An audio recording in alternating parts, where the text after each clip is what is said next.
नमस्कार दोस्तों, इस वीडियो में हम डिस्कस करेंगे schedules of the Indian constitution के बारे में। Schedules of the Indian constitution में 12 शेड्यूल्स होते हैं, तो हम 12 शेड्यूल्स के बारे में डिस्कस करेंगे। सो फर्स्ट शेड्यूल क्या कंटेन करता है? फर्स्ट शेड्यूल कंटेन करता है the name of states and the name of union territories along with the territorial jurisdiction as well. Okay, so the first schedule of the Indian Constitution contains the name of state and union territories along with the territorial jurisdiction. Okay, second schedule talk करता है emolument and allowances के बारे में। Second schedule of the Indian constitution has provision in relation to allowances, privileges and emoluments of किसके किसके allowances, privileges and emoluments के बारे में बात करता है। President of India, governors of Indian state, speaker of Lok Sabha, deputy speaker of Lok Sabha, chairman of Rajya Sabha, deputy chairman of Rajya Sabha and speaker and deputy speaker of legislative assemblies of Indian states. Okay, chairman and deputy chairman of legislative councils of Indian state, supreme court जजेस, high court जजेस, comptroller and auditor general. So second schedule of the Indian constitution allowances, privileges and emoluments की बात करता है। President of India, governor of Indian state, speaker of Lok Sabha, deputy speaker of Lok Sabha, chairman of Rajya Sabha and deputy chairman of Rajya Sabha, और speaker and deputy speaker of legislative assembly of Indian state, chairman and deputy chairman of legislative council of Indian state, supreme court जजेस, high court जजेस, comptroller and auditor general के बारे में बात करता है। Third schedule of the Indian constitution क्या contain करता है? Third schedule of the Indian constitution contain करता है the forms of oath and affirmation. So third schedule talks about oath and affirmation. Okay, oath and affirmation किसके बारे में? Union ministers of India, parliament election candidates and member of parliament, supreme court जजेस, comptroller and auditor general. So third schedule discuss करता है oath and affirmation के बारे में, जिसमें CAG, state ministers, state legislature election candidate, state legislature members and high court जजेस, ये आपको याद रखना है। सो थर्ड शेड्यूल टॉक करता है ओथ एंड एफर्मेशन के बारे में। Oath and affirmation for whom? Union minister of India, parliament election candidate, member of parliament, supreme court जजेस, comptroller and auditor general and state ministers, state legislature election candidate and state legislature members and high court judges। Fourth schedule किसके बारे में बात करता है? ये important है fourth schedule. Fourth schedule contains the provision in relation to the allocation of seats for state and union territories in the Rajya Sabha. ये आपको याद रखना है कि फोर्थ शेड्यूल कंटेन करता है provision in relation to the allocation of seat for state and union territories in the Rajya Sabha, मतलब राज्यसभा में किस स्टेट को कितनी सीटें एलोकेट होंगी।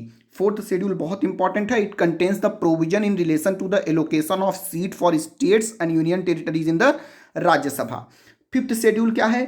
फिफ्थ शेड्यूल कंटेन करता है provision in relation to the administration and control of scheduled areas and scheduled tribe. ये आपको याद रखना है कि फिफ्थ शेड्यूल कंटेन करता है provision in relation to the administration and control of scheduled areas and scheduled tribe. So administration and control of scheduled areas and scheduled tribe is contained in fifth schedule. Sixth schedule क्या contain करता है? Sixth schedule contain करता है provision in relation to the administration of tribal areas in the state of Meghalaya, Assam, Tripura and Mizoram. ये आपको याद रखना है। सिक्स्थ शेड्यूल कंटेन करता है provision in relation to the administration of tribal areas in the state of Meghalaya, Assam, Tripura and Mizoram. 4 states north east के, मेघालय, आसाम, त्रिपुरा, मिजोरम में administration of tribal areas के लिए प्रोविजंस किस शेड्यूल में दिए हुए हैं? सिक्स्थ शेड्यूल में दिए हुए हैं। सेवंथ शेड्यूल क्या कंटेन करता है? Seventh schedule deals with 3 legislative list, union list, state list and concurrent list. Okay, so इसमें आपके डिवीजन ऑफ पावर को दिया गया है सेवंथ शेड्यूल में, एंड सेवंथ शेड्यूल कंटेन करता है 3 लिस्ट को, union list, state list and concurrent list को। सिक्स्थ शेड्यूल याद रखना है। सिक्स्थ शेड्यूल डील करता है administration of tribal areas in the state of Meghalaya, Assam, Tripura and Mizoram. Eighth schedule क्या कंटेन करता है? एट्थ शेड्यूल डील करता है विद 22 ऑफिशियल लैंग्वेजेस, ये भी इंपॉर्टेंट है। Eighth schedule deals with 22 official languages recognised by the Indian constitution. वो 22 लैंग्वेजेस कौन कौन सी हैं ये भी देख लेते हैं, लेकिन आप इतना याद रखिए कि एट्थ शेड्यूल कंटेन करता है 22 official languages recognised by the Indian constitution. कौन कौन सी लैंग्वेजेस हैं इसमें? आसामीज है, बंगाली है, बोडो है, डोगरी है, गुजराती है, हिंदी है, और क्या है? Kannada, Kashmiri, Konkani, Maithili, Malayalam, Manipuri, Marathi, Nepali, Oriya, Punjabi, Sanskrit, Santhali, Sindhi, Tamil, Telugu and Urdu. Telugu, Tamil, Sindhi, Santhali, Sanskrit, Punjabi, Oriya, Nepali, Marathi, Manipuri, Malayalam, Maithili, Konkani, Kashmiri, Kannada, Hindi, Gujarati, Dogri, Bodo, Bengali, Assamese. These are the 22 official languages recognised by Indian constitution in 8th schedule. ये आपको याद रखना है। अब सबसे इंपॉर्टेंट आता है 9th शेड्यूल। 9th शेड्यूल क्या करता है? 9th शेड्यूल डील करता है with the state act and regulations that deal with land reform and the abolition of zamindari system. So 9th schedule deal करता है with the state acts and regulations that deal with land reform and abolition of zamindari system. 9th schedule also deals with the act and regulations of the parliament dealing with other matters. अब इसमें कुछ important points हैं 9th schedule में, ये भी देख लेते हैं। जो हमारा 9th शेड्यूल था ये इंट्रोड्यूस किया गया था bye first amendment act of 1951। 9th schedule was added to protect the laws included in it from the judicial scrutiny on the ground of violation of fundamental right. So originally हमारे constitution में केवल 8 schedule थे, लेकिन 9th schedule को जोड़ा गया था first amendment act in 1951। और क्यों जोड़ा गया था? ताकि कुछ स्टेट लॉज को या कुछ कानूनों को प्रोटेक्ट किया जा सके from judicial scrutiny on the ground of violation of fundamental right. ये चीज आपको याद रखना है कि 9th schedule was added by first amendment act of 1951। क्यों? To protect the laws included in it मतलब 9th schedule from judicial scrutiny on the ground of fundamental right. लेकिन सुप्रीम कोर्ट ने 2007 में क्या कहा था? However in 2007 the supreme court ruled that laws included in 9th schedule after 24 April 1973 are now open for judicial review. और April 24 1973 किस लिए famous है?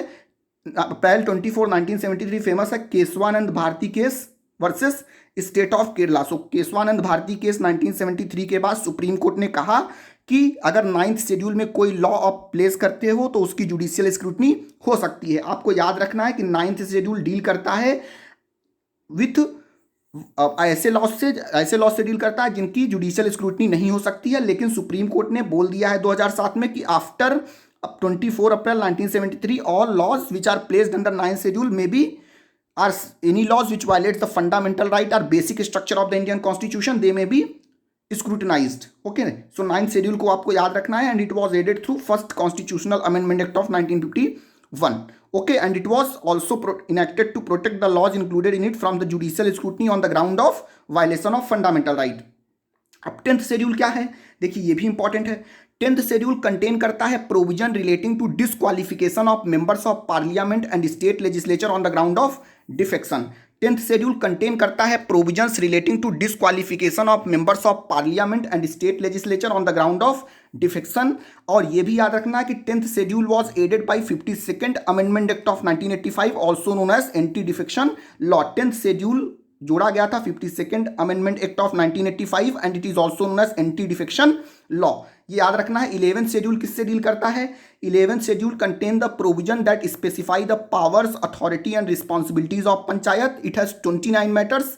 और ये याद रखना है 11th schedule was added by 73rd amendment act of 1992। याद रखना है 11th शेड्यूल डील करता है with the responsibilities power and authority of panchayat. It has 29 matters and 11th schedule was added by 73rd amendment act of 1992।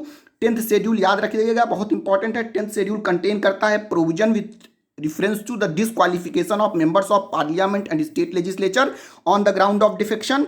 और 10th schedule को add किया गया था by 52nd amendment act of 1985 also known as anti defection law.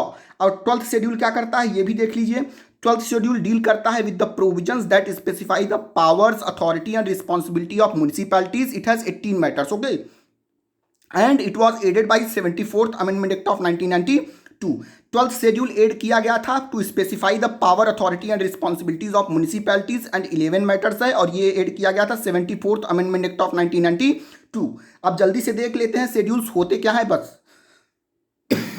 Sorry, schedules are basically tables which contain additional details not mentioned in the article।